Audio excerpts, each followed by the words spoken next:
Welcome to the very last episode of the first season in our tactical series with Leeds United. Today's episode is going to work as follows. We're going to have the 3 matches to end the season. We've just played 2 matches off camera. Get to that in a second.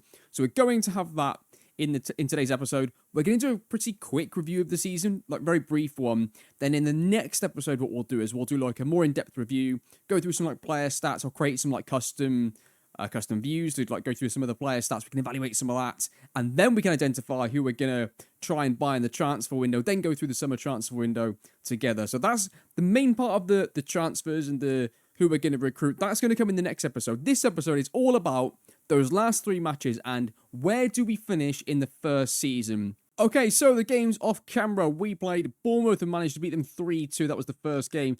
A Dominguez hat-trick is what happened. He got a pretty early hat-trick. I think it was all in the first half, actually. Yeah, we played really, really well in this game from an in-possession perspective. We were very, very incisive with the ball. Dominguez got a hat-trick. I'll be showing you some of the goals now while I'm speaking, and we'll take a look at the match report too. Those are your stats. So relatively even on the XG, but we slightly edged it. But also, though, us being away from home, it was a good performance. Very good performance, good result. And we needed to win that game because it then led into the second game. We beat Burnley 2-0, but again, we played some absolutely brilliant football in this match. The only other goal was a penalty, so Dominguez is doing very well. And like I said last episode, whenever it's been him and Aydin starting the match, Aydin on the right, Dominguez on the left, we've been at our most incisive. And it doesn't matter who else was playing in the wide areas. It's those two are the 2 best performing players for us. And I'm sure that's going to be reflected in the stats in the next episode. But yeah, Dominguez was great. 2-0 win, and that leaves the league table looking like this. That is your league table going into today's episode. It is very, very close. The only thing to worry about is Manchester City, I think, are in the FA Cup final. So if they finish really low down, but they win the FA Cup, that is not going to be good news. We can't really go, well, if we finish here, we're getting to that competition or X, Y, Z. We just need to make sure that we finish as high as we can. And what's in play here? The top 4 is gone. There's no way we're going to catch any of them. 5th place is the highest we can finish, and we're only 3 points behind them with a better goal difference than City are the next team. But then we could also quite easily finish as low as 10th because it's just so close. You're only 4 points separate 10th up to 6th, and it's only another 2 points up to 5th. So it's going to be a really, really close end to the season for the European places. The 3 matches we're going to see are Spurs away, who are in the top 4, Brighton at home, and then West Ham away. So yeah, Tottenham in the top 4, Brighton in mid-table, and West Ham are fighting relegation. So we've got 3 completely different types of challenges in terms of team strength, and we'll see how the tactics will play out as well. For Tottenham, we are expecting a 4-2-3-1 in possession, a 4-4-2 out of possession. We've played that many times before. We're pretty comfortable with this. This is probably the one system that we seem to do really well against. I think I'm going to go exactly the same team again because they've been playing really well. They look relatively strong as a unit, this starting 11. So we're going to go same thing again. That is going to be your team. Van der Voort in goal with Davies, Alexandra Podolski, and Paulo Henrique across the back with Stack, Basuma, Baldanzi is midfield 3, Dominguez and Aydin wide, and then with Mark Guiu up front. I'm going to ignore the assistant manager here. We're going to say, well, apparently we are first in the form league table, so that shows how good we've been in recent matches. We're going to say, we know your own dogs, but go out there and give it your best and see how they line up. It's going to be, yeah, pretty standard there. We're looking decently well set up here against them in terms of the shape. They're going to get a good pass there into the half space. They're going to build the attack round. It's good combination play. They're going to get through. And luckily, they missed the target.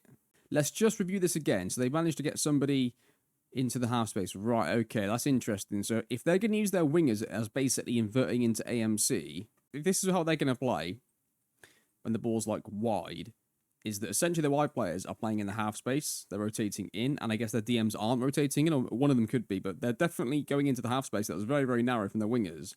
If that's going to be the case, we need to make sure then that we cut this off. What we can't have is passes going straight into here because it's going to be splitting the midfield line essentially, right? You need to have either DM covering, we need to have somebody covering this.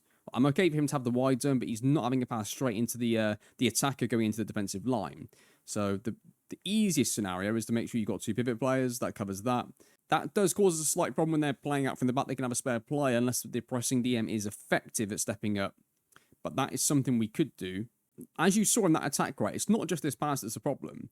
It's because when it does that, the centre-back, I think it was, jumped out, and they just played straight through us, didn't they? That's the danger, is what happens after that pass. It just causes a bunch of chaos. Players start jumping out of position, trying to engage the player on the ball. So we need to try and find a way around this. Yeah, so let's go 4-2-3-1, but let's make him a pressing DM. So he should be basically pressing almost like it's going to be this. When they're playing out from the back, he should be up covering the 8 versus the 8. But then once the press is beaten, he's going to drop back into a more orthodox DM position. It should end up a bit more like that. We'll go with that, and we'll see if we can stop those passes going straight into the attacking players on the defensive line. I mean, I could make Baldanzi like a genuine 10, but I think I'll just leave him there for now and keep everything else in the tactic exactly the same, except for that one tweak to Bissouma. Well, we definitely stopped them creating attacks. They've created absolutely nothing since I made that tactical change. We haven't really either, but we stopped them creating the chances, which was the important thing there. We're going to turn it over, and Aguirre's going to get to this. He's going to have Dominguez, who's really in form, who switches it first time. He's onside here, ideally, if he can bring it down. He does. Play across goal. He's played across goal. Oh, Aguirre should have probably done slightly better. Stays 0-0. That was an absolutely outstanding defensive performance from the team. They've had no highlights, and they've created nothing. They've not even had a single shot since I made that change. They've created absolutely nothing. Highlight here. Henrique's got it. Plays it in to Bissouma. It's going to be headed away. Stack's going to get it and play it into Henrique. We've got a half-space runner. We've got two of them. Stack's going to get it. He's got a lot of Kira, hasn't he? Yeah, Balanzi gets it. Plays a bounce pass back to Stack, which is interesting. Ideen gets it. It's, oh, lovely combination play. He's gone into the half-space. He's going to get a shot away. And, oh, probably should have scored that. Anton Stack's got 3 players on the edge. If they head this way, we've got 3 players right on the edge of the area waiting to go. Goes to the far post. Grieve goes up, and it's going to be a goal for Leeds United. The brilliant move does eventually pay off. Not from the move itself, but the subsequent set pieces. 1-0, come on. Okay, we've won the ball back now in third here. I didn't get it on the right-hand side. He's got Bissouma ahead of him. If he wants to use him, he's going to try and potentially go inside. He's lost the ball, though. Tottenham regain the ball. They're going to play it into the middle. Yes, Ribeiro, love that. Quick counter-attack here. 1-1 here. 1-1. Oh, we've delayed it. It's got there anyway. Dominguez on the left-hand side. He cuts in. He shifts. He shoots. It's deflected. And it's going to be 2-0 to Leeds United. Bissouma scores against his old club. That is going to be 2-0. What a result this is. And performance.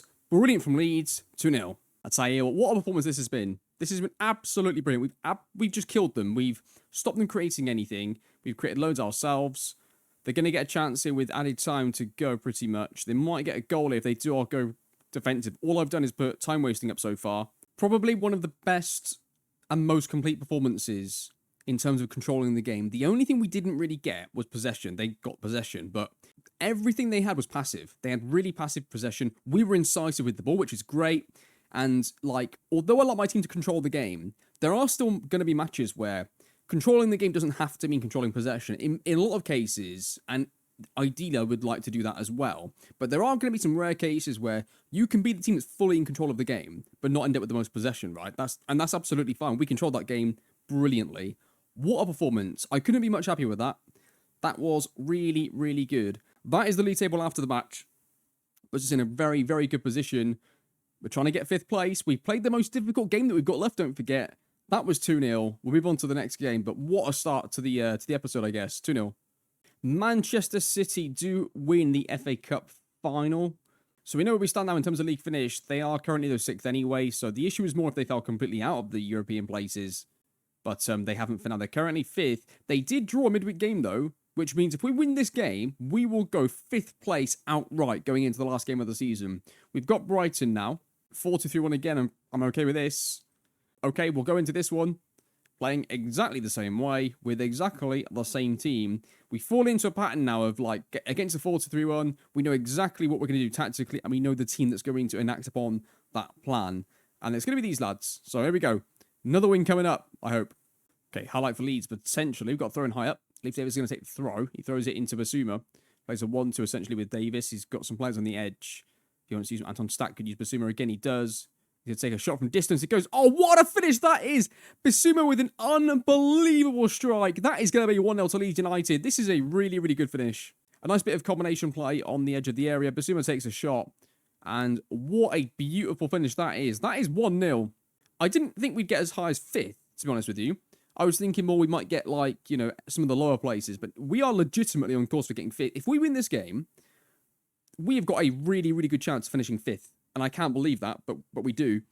But Brighton could ruin this for us. They go through, and they're going to play it across goal, and they get a goal, and, well, there you go. Taken back away from us, 1-1. An immediate highlight after the goal. Leaf Davis into Dominguez. Dominguez is going to get it He's going to play ball into half space for Balanzi. He plays it through to Green. He's got to be offside, isn't he? I don't think he's going to be given offside. I think this might actually count. I want to see this again because he looked to me offside. Right, it might be this player here is just playing him onside. I think that's what it is. I think this player here is just playing him onside. Because when you look at I wasn't really looking at him, I was looking at the centre-backs. He's definitely offside of the two centre-backs, but they aren't the furthest player back. I think this player is just playing him on, and that's what it was, resulted into the goal. That's going to be 2-1 then. Goes back to the goalkeeper, into Podolski, and he's going to travel with the ball. He's going to play it into the right winger. I didn't get to sit. Oh, it's just perfect football. Like we said in the first episode, it's half space runs. It's beautiful. Is it going to... Oh, it was nearly 3, and it was nearly perfect as well. We're really seeing the DNA of the team really coming out here. It's beautiful to watch. There's going to be a highlight here right before the first change of the match goes in, which is going to be Nonto to the right wing. We give the ball away. Lads, what are we doing? They're going to run away from it. They're going to run on the counter. I mean, we've got players, though. We've got players covering. You can't get beaten there, lads. Get across, get across. Don't let him shoot from there. It's going to be a shot, is it? Finally, I mean, 2-2. Right, decision time. I'm not going to play for the draw, obviously. Oh, look at the results. We've gone from being 5th to 8th. Do you go for the game and risk it? Because if you win, it puts you in a very, very good position to qualify for the highest European place that we've got. If you go for it and you lose, though, it puts you down to 9th, potentially, and makes it difficult going into the last game of the season. You could keep it the same, and you could score, you could concede, but I guess you make it a more likely scenario it's going to be a draw, and if you draw, you give yourself a chance on the final day, I guess. I think weighing all of that up, we're going to keep it the same, because we have created chances. It's not like I'm keeping it the same, we're not creating anything. We are creating chances. Let's give the current team and tactics to the 85th minute, and let's review the league table at that point. There's a late highlight. They've got the ball in an advanced position. They're going to go through. They're going to get a shot away. Can we get the shots, lads? No, they're going to get through. Are they going to get a shot away? It's really tense. And they scored, and it's 3-2 to Brighton. I don't believe it. And that's going to be it. 3-2 defeat. Hard to take, hard to accept. The only thing I think I made an error on was I think that I made too many subs too early in a game that was really close against a good team. I probably, in hindsight, should have just kept my better players on the pitch, even though they were slightly tired. That's probably how I should have gone with that. But tactically, you can look at the XG. Like we played really well. We created some great chances. We didn't just create good chances. We created good chances because we were applying the principles of the tactic right. So that was 2 really good performances, and we got the result in the first game. We haven't got the result in the second game. It's slightly hard to accept that is, but it's a situation. Right, go into the last game of the season. Everything's to play for. We could still technically finish 5th or finish 9th going into the last game. It hasn't really changed. It just means that we're not in control anymore, right? It's going to come down to results against other teams. And let's take a look at those last set of fixtures. Right, so Spurs play Everton. So Everton could lose that game. They could easily lose that game. And that would mean if we win, we go above them, right? That would mean that. Manchester City play Villa, so they play each other. So one of them's going to drop points. I think because of goal difference, do we want a certain team to win that? Doesn't really matter. So actually, the worst case scenario out of City and Villa is a draw, because a draw would mean that we finish behind both of them. Unless we... Well, actually, I say that. If we were to win by 4 goals, then we would then go above Villa on goals scored. So there's a little bit to that. But generally speaking, if they draw, that's the worst thing for us. But we would definitely go above Everton. So if they draw and we win and Everton lose, we're going to get 1 place. We can't get 5th anymore. The worst case scenario going into this game is Everton beat Tottenham, Aston Villa and Manchester City draw, and we win our game by less than 3 goals. Or don't win at all, obviously. Any of those scenarios is terrible. So we're basically watching for everybody else's result, because us winning won't do anything if some of those things don't change. So last game of the season, let's get into it. Everything is on the line. Okay, it is time for the last match of the season to see if we can get ourselves into European football. It's going to be a match with lots of repercussions. And yes, this is a fresh recording. I had to go and travel, which meant I was away from my PC. And I ran out of time really to record the whole thing. And I didn't want to do it when I was tired. I wanted to do it when I was like fresh, because it's a big moment really. I don't want to like rush through it. So I ran out of better time. But we're back now. Here we go. We're going to be the last match of the season. And that leads us into today's match against West Ham. Let's take a look at West Ham and see what they're going to play against us here. it's going to be 4-2-3-1, 4-4-2, pretty standard. I think it'll be exactly the same as we normally do against the 4-2-3-1, so not too much to consider tactically, I don't think, and they're already relegated, so guaranteed win, you would think. Yeah, most of this match is we're going to assume that we're going to win the game, and we're going to focus on other results. Of course, we've got the City Villa game that we need to ideally not be a draw. That's going to be a team, same exact team. I don't see the point in changing it. Dominguez and Arguz have been absolutely brilliant in the wide areas, so that's going to be a team. Come on, Leeds. We'll say go do it for the fans, of course. Last one.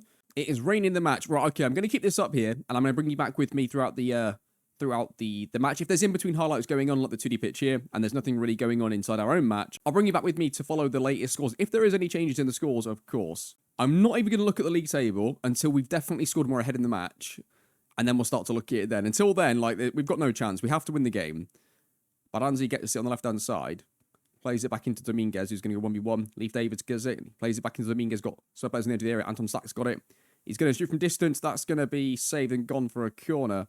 The City game is still... Oh, by the way, Everton as well. Everton are losing to Tottenham. That was the other game that we needed to watch out for. They are losing as we thought they would. We thought that the Villa-City game could be a problem. And it currently, though, is okay for us. And as that goes through, he's going to shoot. He's going to score. It's going to be 1-0 to Leeds United. We take the lead against West Ham. We needed to score that goal. We have done 1-0. Yeah, those are your current scores. Tottenham are now 2-0 up against Everton, so that's really good for us. And Aston Villa have taken the lead against City. I don't know if that's what we want, is it?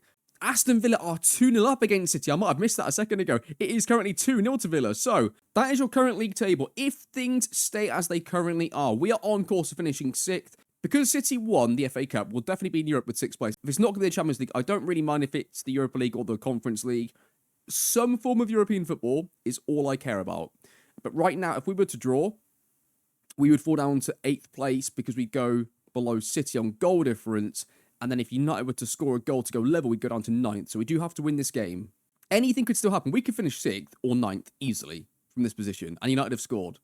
So that puts them now up to 7th. So yeah, look at that now. If we were to concede a goal now, we go to 9th. And it's a highlight. This could be painful. It's a case of how early do I go for it if they do score. Like, lads, they're relegated. Come on. They're going through.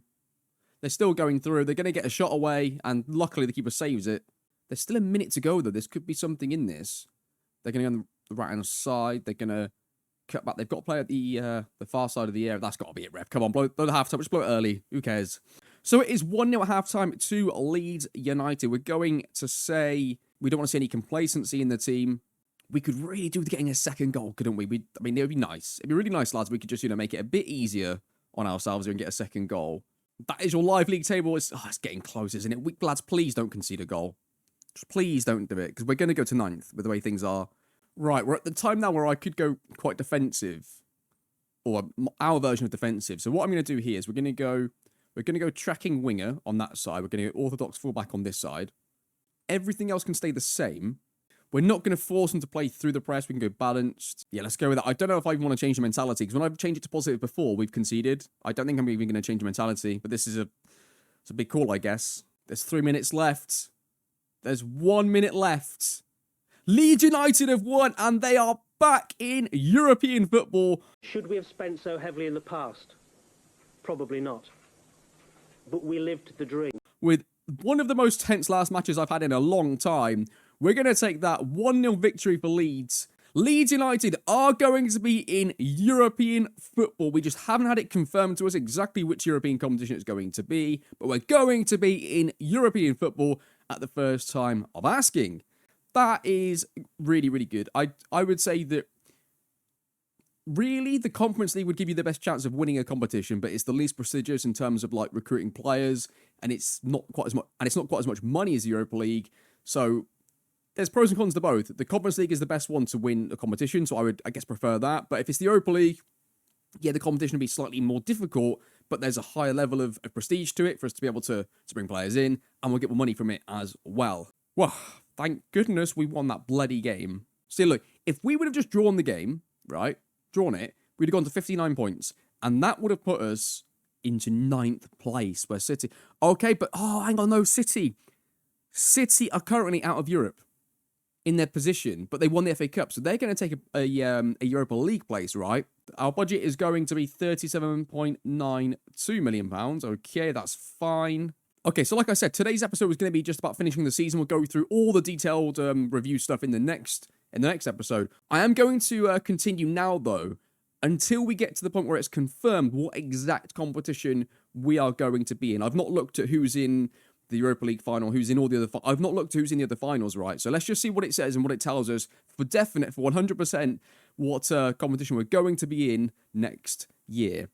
Okay, it is confirmed we are going to be in the Europa League going into our second season. There you go. What a first season that's been for us. It started off very... We were never in trouble. We were always doing good, but it was like different levels of good. Like sometimes it would be that we could be a top team away from home, then we'd lose to a relegation battler at home because the adjustments didn't quite fall the way that we wanted to. And we were a bit inconsistent at times, and very much like Bielsa's Leeds at times as well, actually. So no, that was really good. That was a really good season.